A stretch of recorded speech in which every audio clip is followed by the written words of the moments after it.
So hello there again, everyone. Welcome to week 2 of the Tactical Arbitrage training.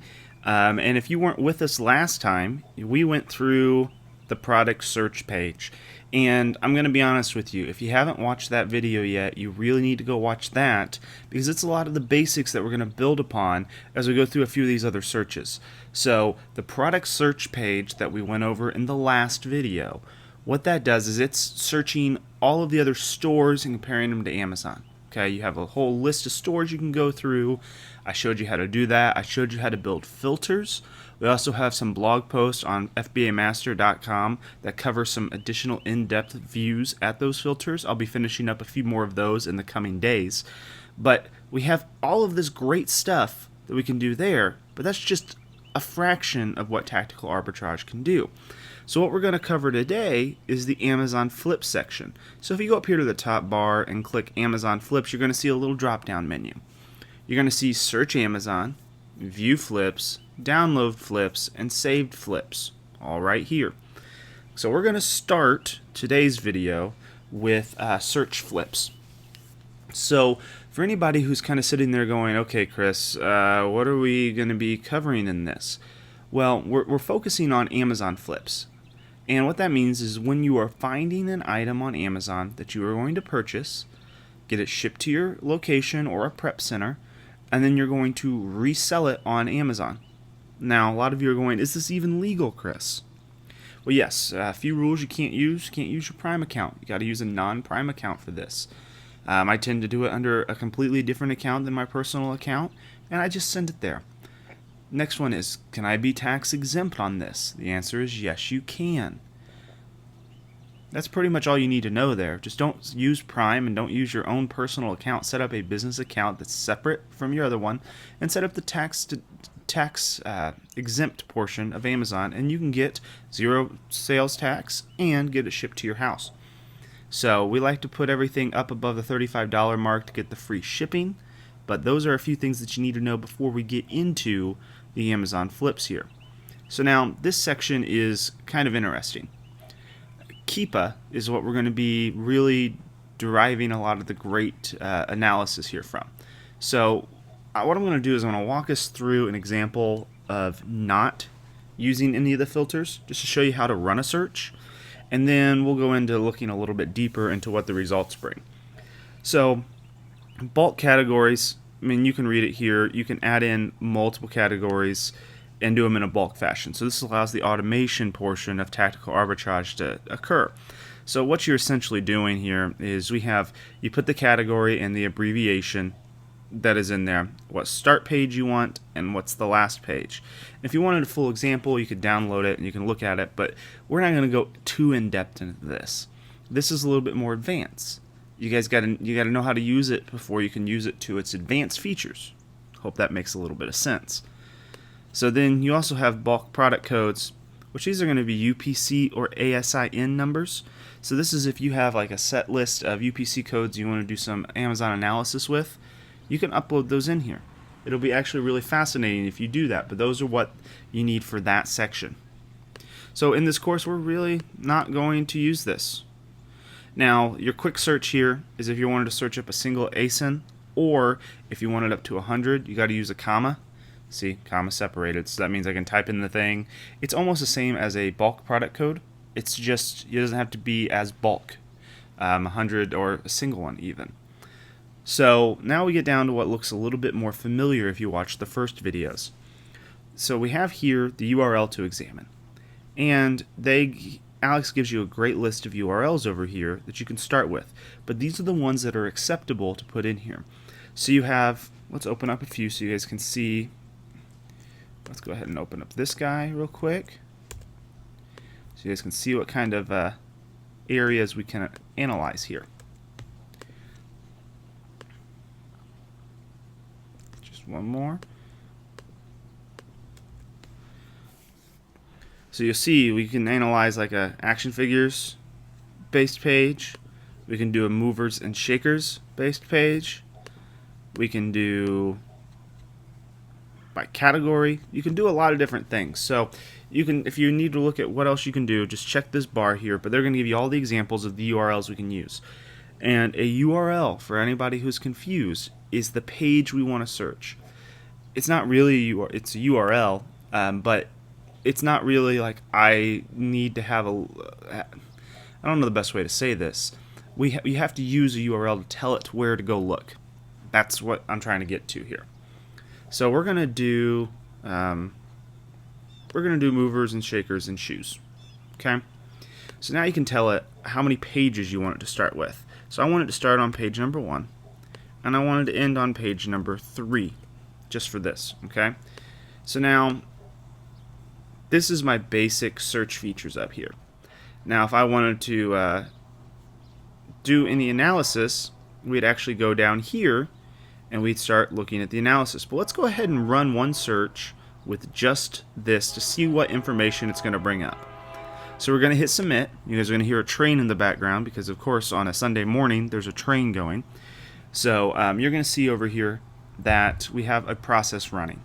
We've got the process that's running, what URL we're using, the pages, the current page, what product we're on, and it's going to add pretty much all of them for me unless there's some sort of error that was on the Amazon side.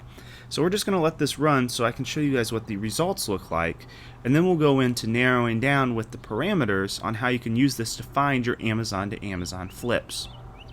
So let this run just a little bit longer.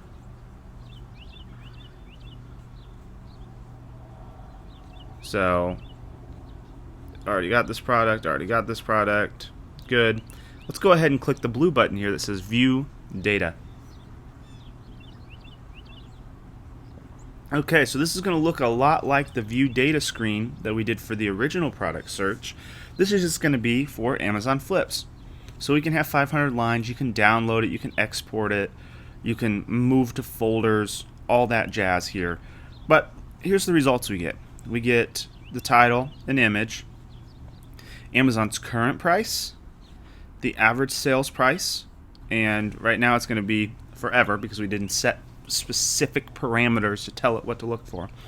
The average new price, the lowest new price, the category, the brand if there is one, or has been parsed that way, your ASIN, your UPC code, number of sellers, the weight, the size of the product, and the sales rank.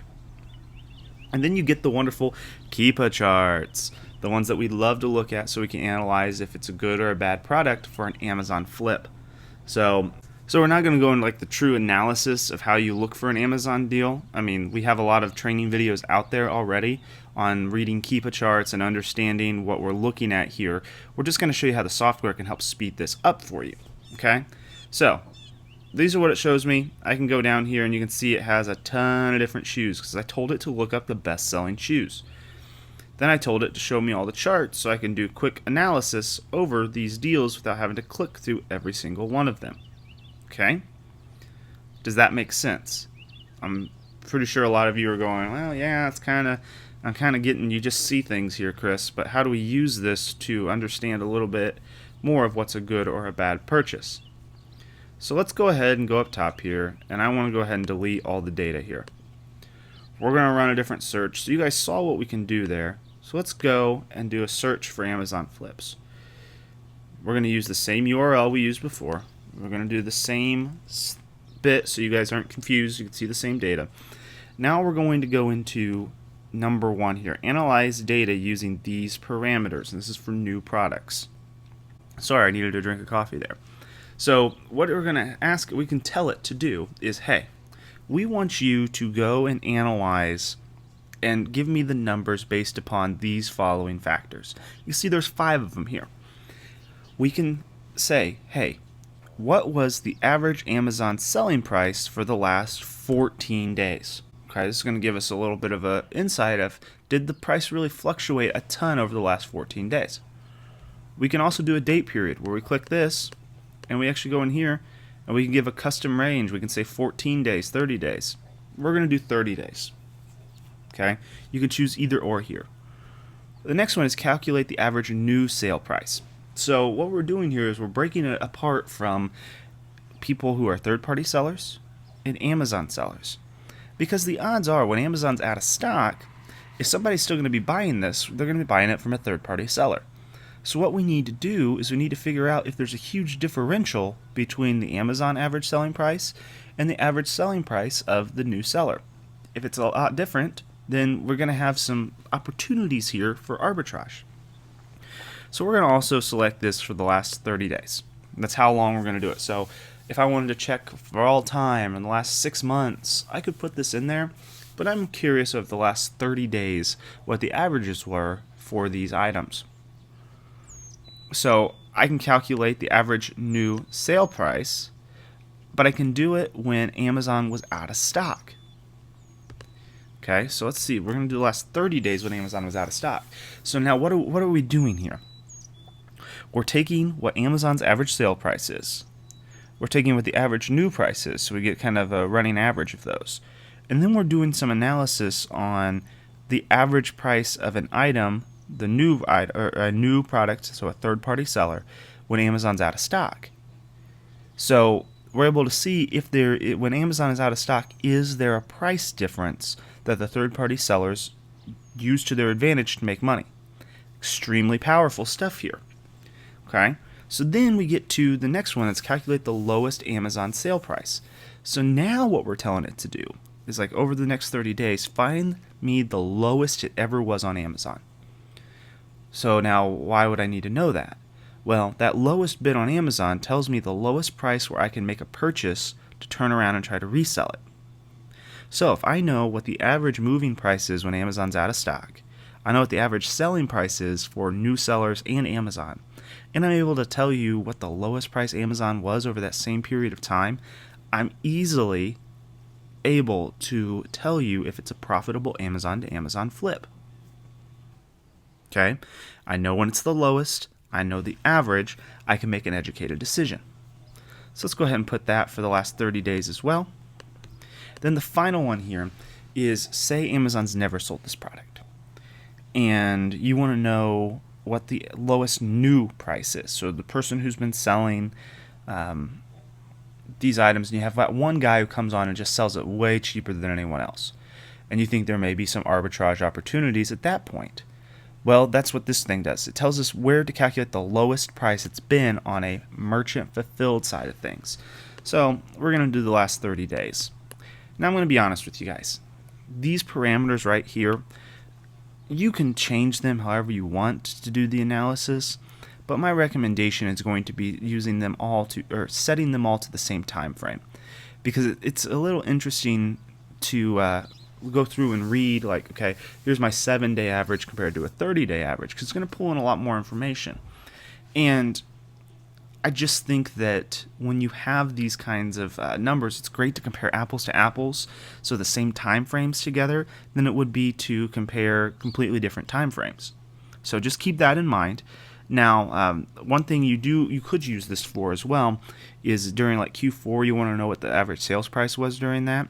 You can actually use this to kind of help your ASINs when you're looking those up. So for instance, say you're doing some Q4 planning, and you have a list of ASINs that were from last year that you used and sold. You want to know what the average selling price was for Amazon and for a third-party seller.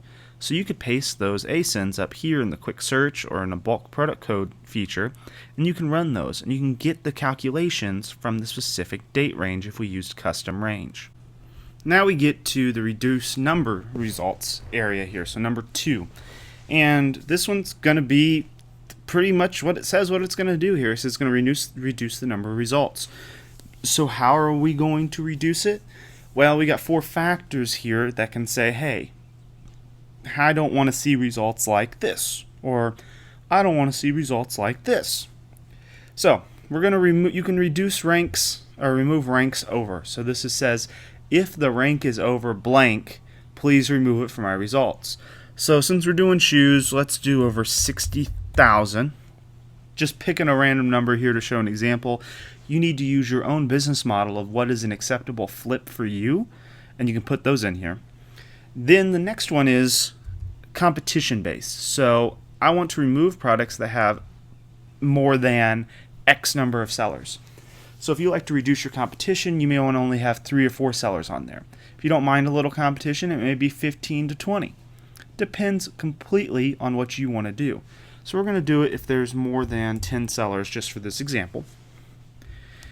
And we also, this remove products where the average new sales price is. So sometimes there's just products that no matter what we do or how good of a deal we can find them, you just can't make a lot of money. It's like if I find an item that literally doesn't sell on average more than $7, I'm not going to make that much money on it. So we're going to put in whatever is our low threshold on the amount that a deal needs to sell for on the new sellers. Okay, so we're only looking at the new ones here.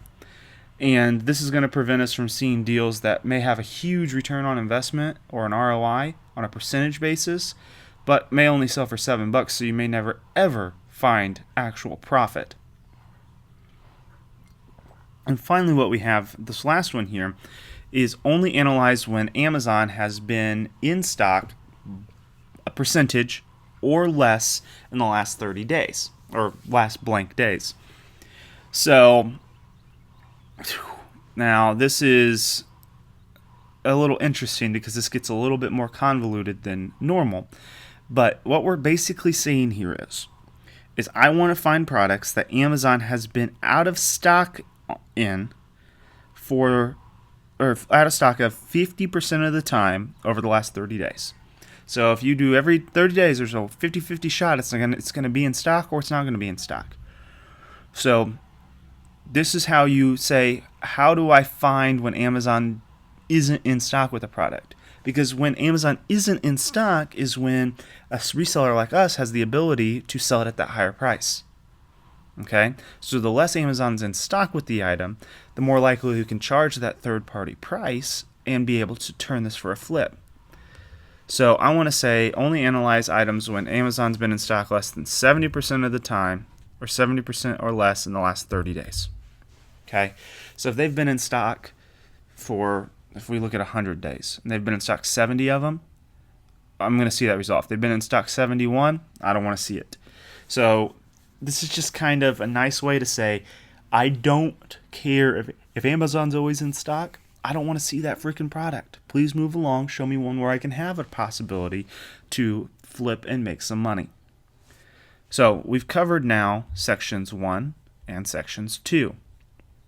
Now the final one is decide what to show. So what this does is we're taking our parameters now and we're analyzing them just one step further to do the hard work for us as we are searching for these items. So typically, if you watch some of the Amazon Flip videos, what we have to do is you have to go in, you have to find the products, you have to do all the analysis that was done up top, but then you need to start doing the math to see if it's a good flip or not. So what tactical arbitrage allows you to do is it allows you to do that analysis and give it the parameters on the front end so that when you put them in, all you're going to get are the results that hit your criteria that you want in the back end. So that's what this decide what to show is going to be. So note the little parenthesis there says needs to calculate the number of days, or it uses the days above. So since we use 30 days, it's going to default to 30 days. You don't have to use these. You can just use the parameters up top. But if you want to use them, you can. So you see we got show if the average new sales price, so this is the average third-party seller, when Amazon's out of stock, is at least blank times more than the Amazon average sale price. So what in the world did I just do there? It sounds really, really complex. Well, it's basically saying, show me the average third-party seller price when Amazon is out of stock. And I only want to see those times where the third-party selling price is 2 times more than the average Amazon selling price. So what I'm telling it to do is I'm telling, hey, look at that third-party price. We know when Amazon's in stock, we're probably going to be matching it. But what happens when Amazon's out of stock? How high does it go up? How high is that spike on a Keepa chart? If it's 2 times more than the average Amazon price, well, maybe there's some room for some arbitrage opportunities there. So maybe we should look at that. So that's what we're going to do. We're going to click this. We're going to put 2 in. And you guys can put your own parameters in. The lower the number, the more results you're going to get on this one. Okay? So the next one is show if the average new sale price, or the third-party seller price, or the average Amazon seller price is at least blank times the lowest Amazon sale price. So what is this saying? Well, it can get to, this is not as complex, but it's an interesting statement. It says, show me when the average third-party seller price, or Amazon, knowing that I can sell and I can compete with either of those people, is blank times better or less or more than the lowest Amazon sale price. So we're looking for those opportunities where Amazon has put an item on sale or clearance, and it's way lower than its average price. So we know it's a great deal because normally, on average, they sell at this price, so $10. And this deal, the lowest price they ever sold at was at $2. So we should look at this because that $2 is really, really low, and there's an $8 difference between the two. So let's say 2 here as well. We're just going to use numbers for this example. We're going to check this box. And then the last one here is show if the current price is blank percentage of the average new sale price or average Amazon sale price, or lower. So now you want to find those products that are on clearance right now. This is what the box is. You want to say, hey, my current price is 50% below the average new sales price or the average Amazon price. Show it to me. So I can say 50% or lower. Okay. So if it's, say we have $10 again, and I want to look and say if a product is $5 or less, show it to me so I can see which ones they are. So I'm going to check that box as well. And this last one is explore variations. So it's going to explore all of the variations through that. You can check it or not. And there we go. We have put in all the parameters to do an Amazon flip search. So you saw we can analyze data by giving it the time frame we want it to look at. That's what this first section's about. Number 2 allows us to remove results we would never buy in the first place. So it says eliminate these, remove the number of results. And then the last one is helping us do the math to tell us if a deal is good or not based upon our parameters that we have in a buying model. So this is all personal preference, and if you don't want to see any of these, you can just not show any of these, and you can just run the stuff up above. But let's go ahead and hit submit, and we're going to see that over here we may or may not find anything. It's going to start running all of this, but it's going to tell you that what's doing when we're looking at the products. So it says, hey, I looked at product number 1. It's this ASIN. The current price is blank, but it said it skipped it because Amazon's been in stock all the time. So, oh, well, I don't want to sell it if Amazon's always in stock, so it skipped. So you can see down through here that we can go through and it shows Amazon's been in stock 85% of the time. And right now, it's not finding any items through this, which is okay because we have too strict of filters. So what we could do is we can go back and say, okay, I know that this is too strict. I want to loosen this up a little bit. Or maybe I don't want to look at the best sellers. Maybe I want to look at a specific category. But then it's gonna show you all of these. So let's go in here. Let's go ahead and cancel this process. I mean, stopping the search. Let's go ahead and add in toys. Let's do 1 through 3.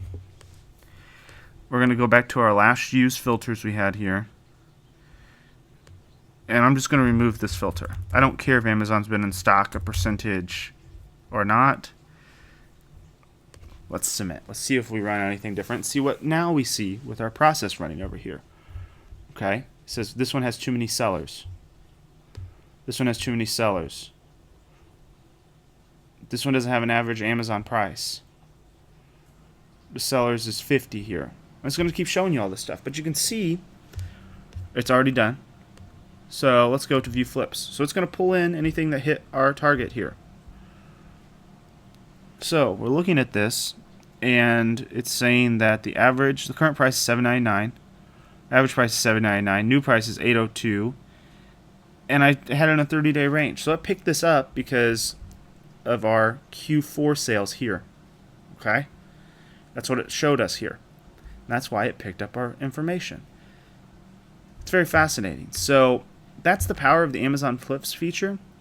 And what you can use this for, and here's just a few other ideas because I know this is really complex, and a lot of you are probably going, "Whoa, Chris, you went so fast." I tried to slow down as best as I could with as many as like real world and like speech information as possible, but you'll never know what you can do with a software like this until you get in and play with it. Because I could sit here and tell you 10 million things about how to run it, but until you get in and play with it, it makes no difference. So I want you guys to get in and play with this and start trying to find your deals. Start pulling a URL from an Amazon search that you love to go search. Search it, see what the heck happens. If you have questions, that's why we have the Facebook group for this course, so you can ask those questions and I can be in there and help you guys. So, in short, we covered Amazon flips today.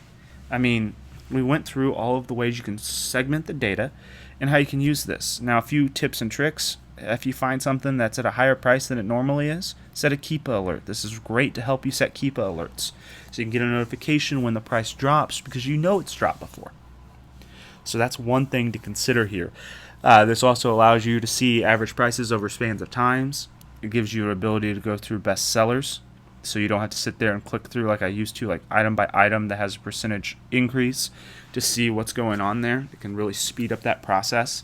I mean, if you look at some of my old videos, like my morning routine videos, I would spend hours going through the best sellers in different categories, looking at them, checking the Keepa charts, seeing if it was a price spike or demand increase, what it was going on.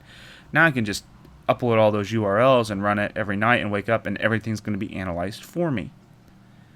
So it's kind of impressive. I really like this, and if you have any questions, go to the Facebook group, let me know, and I'll be happy to answer them. So this concludes week number 2 of the Tactical Arbitrage Score Big With It course, whatever you want to call it. One other little thing, today's date, as you guys can see here, is Sunday, January 22nd. So I've recorded this a few days early, and if you're still listening at this point, this morning, Alex Moss, the creator of Tactical Arbitrage, decided that they are going to close registrations in about a week. So essentially what that means is if you're using Tactical Arbitrage, you're good to go. You don't have to worry about it. If you're not, or haven't started a free trial, once that happens, you can't actually get in to use the software. This is what he does when he needs to make sure he has some time to answer support questions and add new sites to the software. So if you want in on this software, do it ASAP. Okay? We're going to keep up with this course. He's going to be on in the last video. We have the library search next. So it's going to be a lot of fun. We're going to do some like Zen arbitrage type things, which is really fascinating for those of you who like to buy from Amazon and then resell, making sure you have the profit differential in the actual Prime side of it, so people pay for the benefit of Prime. So we got that, and that's about it. So make sure to get your free trial if you are interested in using the software. Don't put it off. This isn't even my doing.